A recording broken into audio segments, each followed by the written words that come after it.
బాణాన్ని ఎక్కుపెట్టి రామచంద్రమూర్తి అన్నారు, తండ్రి కోసమని చెప్పి అంతమందిని చంపావు, కాబట్టి తండ్రి యొక్క రుణాన్ని తీర్చుకున్నావు, చాలా గొప్పవాడివి. కానీ నేనెవరో కూడా తెలుసుకోవాలనుకున్నావు, ఇది విష్ణు చాపం, దీనికి బాణాన్ని సంధించాను, కాబట్టి ఈ బాణాన్ని నేను విడిచిపెట్టేయవలసిందే, దీన్ని ఉపసంహారం చేయడం కుదరదు.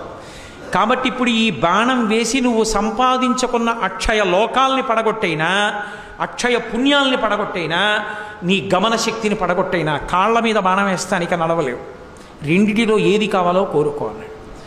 అనేటప్పటికీ చూశాడు పరశురాముడు, అర్థమైంది.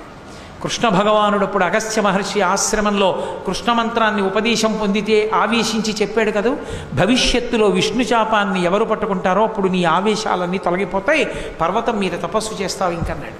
అర్థమైంది, ఓ విష్ణు అవతారం రామచంద్రమూర్తి వచ్చారు ధర్మాన్ని నిలబెట్టడానికి.